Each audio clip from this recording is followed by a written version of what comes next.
From our Washington, D.C. studios, this is the Muslim News on Muslim Network TV.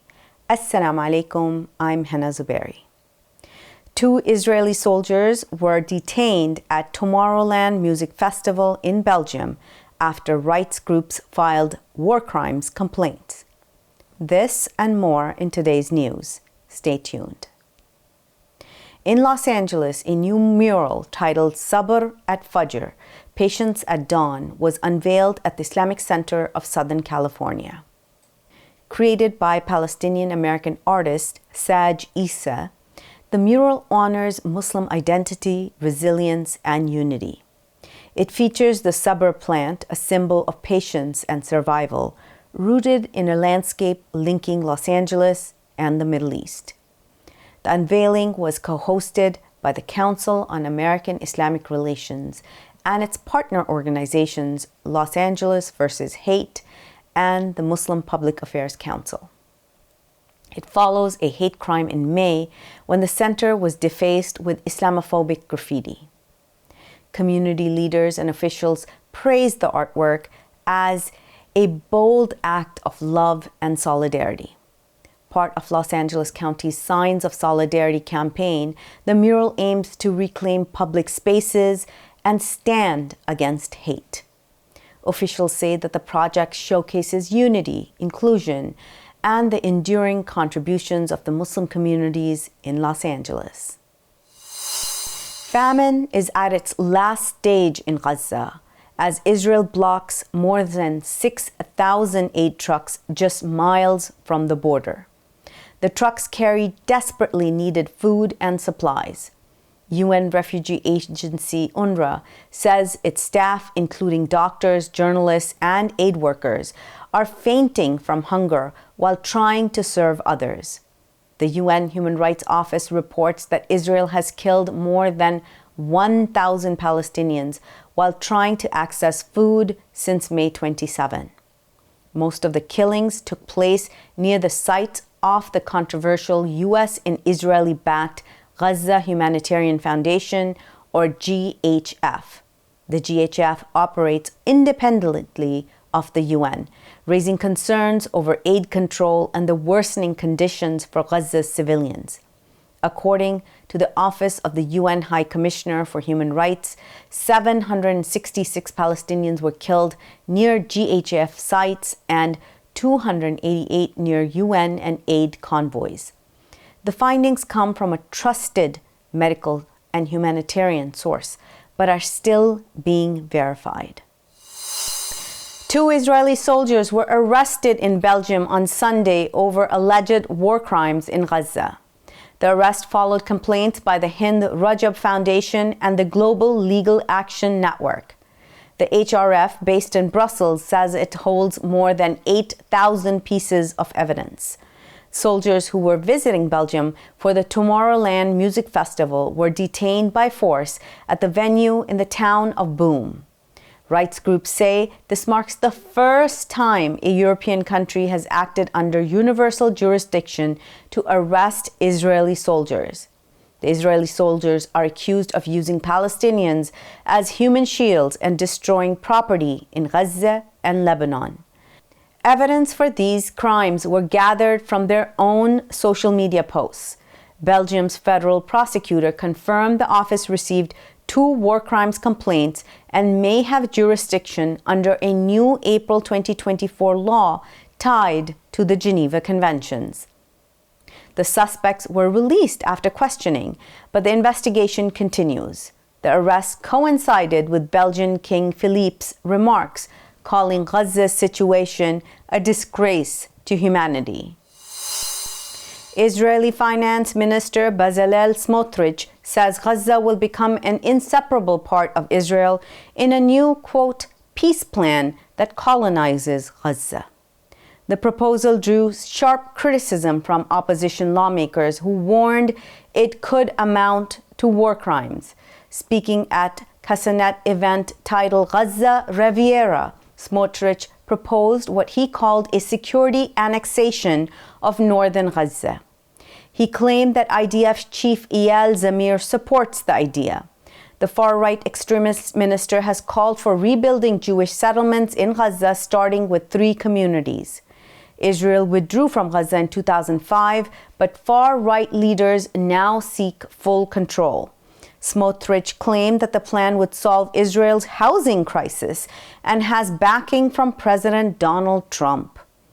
Trump earlier suggested turning Gaza into a luxury zone after pushing Palestinians to leave, a plan rejected globally and one that violates international law.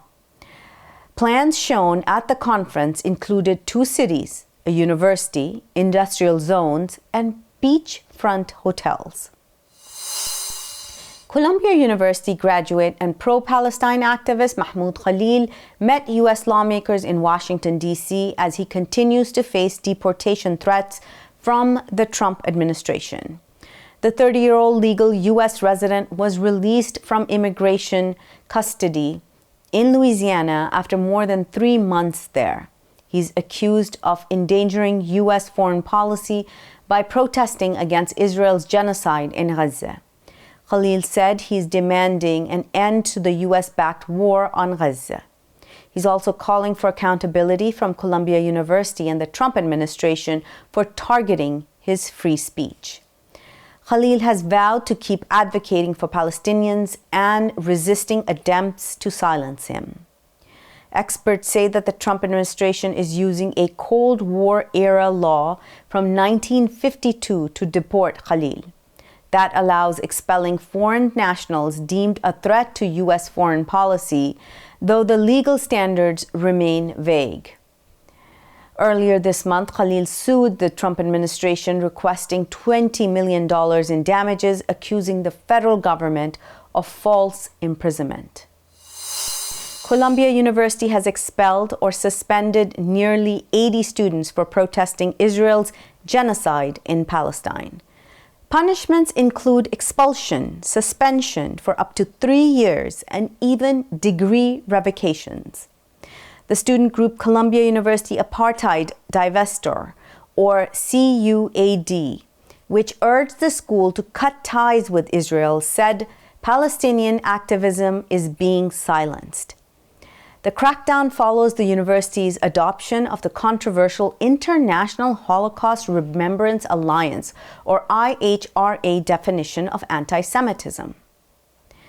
Critics say it is wrongly labels criticism of Israel as anti-Semitic. The school's acting president, Claire Shipman, announced the policy shift in an email. Columbia will now work with the Anti-Defamation League and other Jewish groups to train staff. It has also refused to recognize or meet with COAD or affiliated groups.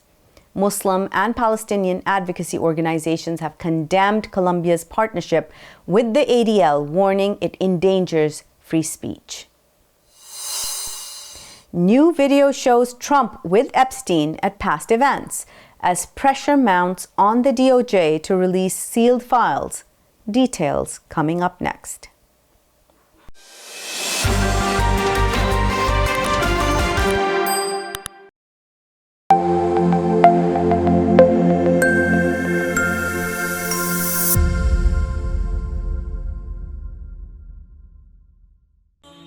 Muna Convention 2025 is coming, and you don't want to miss the event of the year.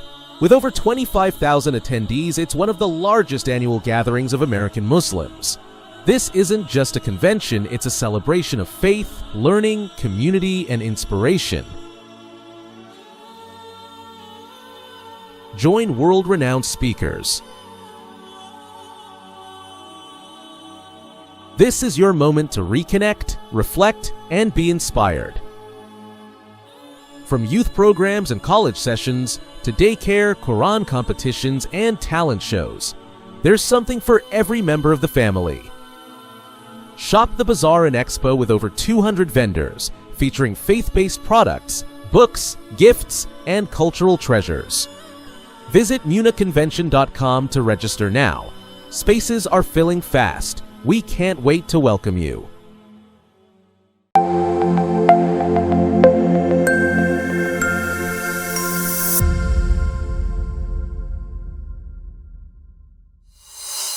Free Palestine protesters and activists rallied in U.S. cities on Tuesday for the International Day of Action to Stop Starving Gaza. Holding signs reading "Stop Starving Gaza Now" and "Feed Gaza's Babies," protesters condemned and called for an end to Israel's blockade and military campaign in the region. Similar demonstrations were held in Washington, Chicago, and San Francisco, as well as New York City, on starvation in Gaza. The UN has slammed Israel for what it called an unacceptable pattern of deadly strikes on aid seekers. In Chicago, demonstrators demanded urgent aid delivery and held U.S. and Israel entities accountable for the starvation and suffering in the besieged enclave. Organizers say that the protests aim to raise public awareness and pressure policymakers to act immediately. CNN has uncovered new video footage and photos revealing President Donald Trump's past ties to convicted child sex offender Jeffrey Epstein. The exclusive report includes images of Epstein attending Trump's 1993 wedding to Marla Maples and footage from a 1999 Victoria's Secret fashion show showing the two laughing and chatting. The revelations come amid growing demands for transparency in the Epstein case, especially after the Justice Department delayed releasing long-promised documents. Trump dismissed the report, calling CNN fake news. White House Communications Director Stephen Cheung claimed the photos were taken out of context, saying Trump had banned Epstein from his club for inappropriate behavior. Epstein died in jail in 2019 while awaiting trial on sex trafficking charges, sparking numerous conspiracy theories due to his connections to elites and celebrities. A federal judge has now ordered the Justice Department to explain why grand jury records remain sealed. Meanwhile, U.S. House Speaker Mike Johnson abruptly ended the House session for August recess, blocking a Democrat-led push to release Epstein investigation files. Press freedom groups and immigration advocates are demanding the release of Atlanta journalist Mario Guevara. He remains in ICE custody more than a month after his arrest. Guevara, an Emmy Award-winning Salvadorian reporter known for covering immigration issues, was detained June 14th while filming an anti-Trump protest. Though minor traffic charges were dropped, ICE is attempting to deport him. Officials claim Guevara is in the U.S. illegally, but he entered legally and holds work authorization while awaiting a green card. A judge granted him bond on July 1st, but ICE blocked his release. Guevara says that his detention is retaliation for his reporting on immigration raids. He has since been moved between multiple ICE facilities, saying this has left him emotionally destroyed. The Committee to Protect Journalists says Guevara is the only U.S.-based journalist jailed in direct response to his work. Advocates say his continued detention under President Donald Trump's immigration crackdown threatens press freedom and immigration communities. The U.S. Department of Agriculture, or USDA, has ended targeted aid for Black, Hispanic, Native American, and Asian farmers. The change follows executive orders from President Donald Trump ending all federal diversity, equity, and inclusion, or DEI mandates. It occurred after the USDA dropped the term socially disadvantaged from its policies. That designation, used since the 1990 Farm Bill, helped minority farmers access grants and loans. Programs like the 2501 initiative provided support for farmers often excluded from USDA services. Now the USDA says it will follow what it calls a race-neutral approach. It claims that past discrimination has been sufficiently addressed through reforms and settlements. Many lawmakers and advocates disagree. Representative Shontel Brown called the move part of Trump's resegregation agenda. Representative Shomari figures urged compensation instead of rollbacks. Black farmers fear losing critical support, and some say white farmers still receive more outreach and access. The Red Cross has raised alarm over a deepening crisis in Afghanistan as more than 2.6 million people return from Pakistan and Iran. Many arrived with nothing, overwhelming already fragile communities. The International Federation of Red Cross and Red Crescent Societies, or IFRC, says only 10% of needed funds have been secured. With Afghanistan still reeling from multiple crises, the IFRC warns that humanitarian operations are under severe strain. Sami Fakhori, the group's Afghanistan head, said if the world does not act now, the pressure could break communities. Aid groups are struggling to provide even basic food at border crossings. A Muslim scientist in Texas discovers a new, super strong material. Rice University and the University of Houston team, led by Dr. Muhammad Maqsood Rahman, engineered a groundbreaking new material touted as stronger than metal and safer than plastic. The project involved a multidisciplinary team including biosciences and nanotechnology experts. The new material has been invented by aligning bacterial cellulose fiber into tough, flexible sheets which are transformed into a sustainable material. Published in Nature Communications, the study highlights how the team guided cellulose-producing bacteria to move in aligned patterns during growth. The material is also transparent, foldable, and compatible with electronics. Researchers say that the new material could reshape industries such as packaging, textile, electronics, and energy storage. That's all from our Washington, D.C. studios. Thank you for watching Muslim News.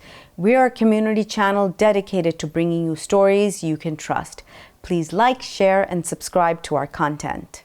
You can also comment to let us know what you think of our coverage. Please donate now by visiting muslimnetwork.tv/donate. For more content, keep watching Muslim Network TV. Assalamu alaikum.